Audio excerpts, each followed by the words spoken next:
Welcome to Glove Talk, your weekly news in boxing. If you enjoy this kind of content, make sure to hit the subscribe button. If you enjoy the video, make sure to hit the like button.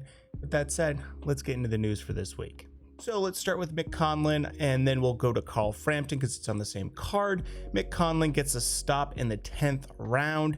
He actually got deducted a couple points for low blows earlier in the fight, so it's probably best that he did get his opponent out of there, because if it did go to the scorecards, you know how that stuff goes. It can always be a little bit weirder when there's, points deducted. Now, I think Mick did well, and I think he pretty much would have won, but you just never know, because we'll get into some funny business that happened with judges later on the PBC card. So Mick Conlan moves on. I think that, him and Adam Booth clearly are a good team together. I think that Mick Conlan can continue to grow and can continue to be, someone at this weight class that is a possible threat for a belt. Now, where he goes from here, I hope he continues to just keep on ramping up the competition, because I like to see how he progresses.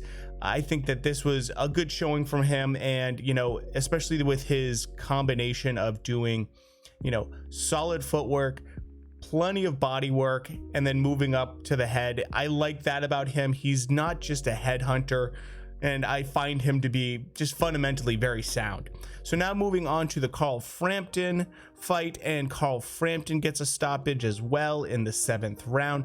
Now, what was interesting about this fight is that Conlan Frampton was against Trainer, and Trainer just didn't really press the action very much, which is pretty much the opposite of what you should do when you're with Conlan Frampton in the ring. If you remember Josh Warrington went at Conlan Frampton, and he went at him hard, high volume, make him work, and that's how you're gonna do well against someone like a Conlan Frampton if you don't have a big size advantage, which Trainer didn't.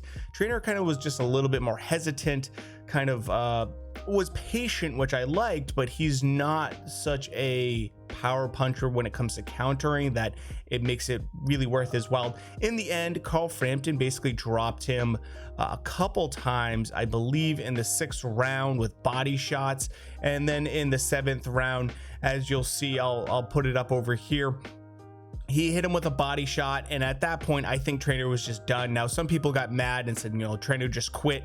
Yeah, he did quit, because I think he was already hurting so bad from the initial body shots that I don't think he could have went on. I don't think he could have. I think at that point he knew that if he just went back out there for that rest of that round, that Conlan Frampton was just going to keep on doing body shots to him, and he was just going to, it just wasn't going to go in his favor anyway. So, say what you will about that, but that's how that went. Good win for Conlan Frampton. We'll see where he goes from here. Now let's go over to PBC and talk about the card over there. Otto Wallin, as we may all know from, fighting Tyson Fury and giving Tyson Fury a mean cut, had his first return back fight, and he did well. He looked good. I think Otto Wallin is a very solid heavyweight, so he got the stoppage. Now on this one, it's a little disappointing. His opponent ended up throwing out his shoulder, I believe, or had a shoulder injury that basically made him a one-arm fighter, and at that point, Otto took advantage of that, and the fight was stopped. Now, moving on to that, I'm actually going to go straight to the Benavidez fight, and then we'll go back to the Rolly fight and Marinez fight, for good reason, obviously. Now, Benavidez looked good. Now, we do have to bring up the fact that Benavidez lost his belt at the scale, came in almost 3 pounds too heavy, and this is the second time he's lost his belt. Now, the first time was for cocaine. This time was because he didn't hit weight. I think that, one statement he made was that he came in as dry as he could be, and I think it's just time for him to move up to that light heavyweight. I just think he's too big to be weight bullying at this weight, and if he's just having so much issue, he just can't do it anymore. So I think super middle is just not for him. He's too big. Move up to, light heavyweight, and let's see what he can do there. He's a very solid boxer. But got the stoppage in the 10th round, which was good. Looked really solid. Was basically commanding the fight the entire time, and overall had a good showing. Disappointing that he did lose his belt. If he continues to stay at 168, I do believe he has a chance to try to get it back and fight for it again. He will have to have a actual fight for it. So, you know, we'll see where he goes from here. I would not be surprised if he moves up to light heavyweight. It'd be interesting if him and Bivol eventually squared off. I don't know about him and Beterbiev right away, because Beterbiev, I think, is, I don't know, that'd be an interesting fight as well. I would like to see him and Bivol first. Then I'd love to see him and Beterbiev square off to see who reigns supreme at light heavy. Now let's move into the Romero and Marinez card. This is one of the worst judgings I think I've ever seen in a fight. I mean, this was just a gift to Rolly, this fight. It's pretty disgusting judging. And, you know, I understand if you gave maybe 4 rounds to Romero, but I don't understand how one judge during this fight gave Romero like 10 rounds. 10 rounds. He wasn't even close to winning 5 rounds, in my opinion. He maybe won 4 at best. It was pretty disgusting. It was a complete robbery. And in fact, it was such a bad robbery that Showtime put a poll on Twitter, and you'll see it over here. 77% think that Romero lost that fight. Now, I want to talk a little bit about Romero, and then I'm talking about his opponent who got robbed in this. Couple things I noticed. Romero talks a lot but can't walk that walk. I did not see a special fighter at all in this fight. He looks to have decent power for the weight class. Decent power. But I'm going to just name a couple things I noticed right off the bat. Number 1, he follows his opponent around. I don't know if it's going to show in the clip properly, but he follows him around. He doesn't cut the ring off. And that leads to him getting counterpunched or running into, he lunges in a lot and gets hit with solid jabs, or he gets hit with counters. He just doesn't really cut off the ring and make strategic moves. He follows his opponent around, and it's just not smart boxing. A couple other things I noticed is that he telegraphs his right hand so bad. I mean, it was incredibly obvious every time he was going to try to throw a big right. It was, you could see it from a mile away. You really could. And that's where his opponent took advantage of him quite a bit. He obviously saw him loading up for it and knew how to, you know, deal with it appropriately with head movement and you know, grabbing him if he got in too close. It was pretty bad. Now, the other part was he was very flat-footed and he was head hunting the entire fight. I maybe counted like 5 times he went to the body, and I'll tell you why that's important. His opponent, I'd never even heard of Jackson Marinez before this. Super solid fighter. I mean, great movement, very slick, excellent head movement, just very elusive. He's not a power puncher. I looked at his box rack and just kind of see where he was. He doesn't have a lot of knockouts. I believe he has 7 out of his, I believe, 19 wins. He had a perfect record going into this, and he's just that kind of guy that he's not gonna maybe knock you out, but he is gonna make you work for it all 12 rounds. I was very impressed by him. I thought he looked great. He took Rolly to school, if you ask me, in this fight. It was pretty bad. I think that they are talking about, the WBA is talking about making it a mandatory for them to have a rematch. It was that bad. It was atrocious, and I hate seeing this happen. I don't think anyone can really make any excuses for this other than these judges were pathetic. This is why people walk away from boxing. This is why people stop watching boxing, because these kind of scorecards come up and it just makes people infuriated. It just shouldn't happen. I understand that if it's a close fight, we can sometimes get, you know, a judge that doesn't see things the proper way maybe that the fans do.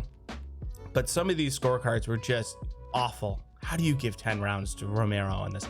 It was just abysmal. Now, from that, we're just going to go into the news now. From the weight classes, going from the lightest to the heaviest. Don't have a ton here, but I did want to update you guys on a few things. So let's do that now. So first up, we have Navarrete and Magdaleno. And what's interesting is that it went to purse bid. It did get bought by, or got won by, Top Rank, and they're looking in at October 17th or 24th. I bet you they push it to the 24th because the 17th is most likely going to be Lomachenko and Teofimo Lopez. Now, if you didn't get to see my video earlier this week, I'll put a card up here so you can check it out. I did a whole video on the deal that was done and that these guys have made everything generally official. Now, moving on from that, we are actually going to jump to 140 and talk about Regis Prograis. Has actually decided to leave Lou DiBella, and it seems like it's a very mutual thing. It seems like there's no hard feelings. Both guys, you know, had kind words to say about each other, so it looks like he will be on the market. I'll be very curious to see who picks him up. I wouldn't be surprised if it's someone like PBC or Top Rank in particular. So moving on from that, we are going to go straight to middleweight, and that is Charlo and Devchenko are going to fight before Charlo and Rosario, and it looks like that's going to be a fantastic card. We're talking about a 6-fight card that I'm very excited for this fight. I mean, having both Charlo brothers fight on a card together is how they should be packaged. I know they're individuals, but they're such exciting fighters, and they're just, I mean, the trash talk, the promotion is just excellent when they can kind of package them together. Now, moving on from that, I want to move to light heavyweight, and that is, we're talking about Pascal is going to be Arthur Beterbiev's WBC mandatory at 175, which is a very interesting fight, I think, for about 4 or 5 rounds, maybe. You know, I like Pascal. He's getting older. I believe he's in his mid-30s now, but he is just a brawler in there. He gets in there. If you remember the Badu Jack fight, he was hyper aggressive in the very first 4 or 5 rounds, had to kind of slow his pace down afterwards, but for those first 4 or 5 rounds, I mean, he was just like a bull coming forward. Very powerful, very strong. Now, I think Beterbiev wins the fight, but I think it's going to be a very interesting fight for the first, like I said, half of the fight. Now, moving on to heavyweight. Now, if you didn't see my video, I did one talking about the WBC, discussing a possible new weight class that would technically be between cruiserweight and heavyweight. The cutoff weight would be at 225. If you want to check out that video, I'll put a card right over here for you to, you know, check that out at your own pace and time. Interesting concept, but moving into real heavyweights now.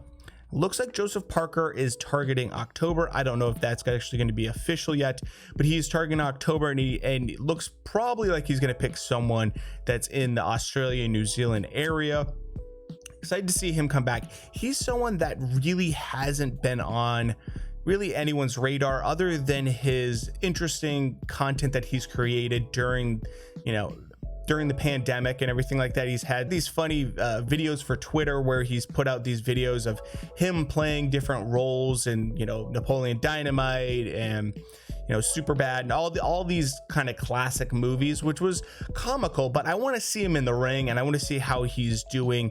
And so I'll be very curious to see how he does now that he's back. And that's it. That's all we have for this week. Thank you for stopping by. I'm going to be doing a couple videos this week on fight predictions. I'm definitely going to be doing one on Taylor and Pursoon, and I'm also going to be doing one for the same card, which is going to be Dillian White and Alexander Povetkin. So if you're new to the channel, like I said, and you like this kind of content, hit the subscribe button. If you enjoyed the video, make sure to hit the like button.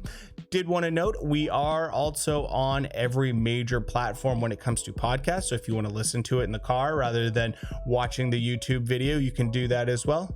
And thanks for stopping by, and we'll talk to you next week. Thanks.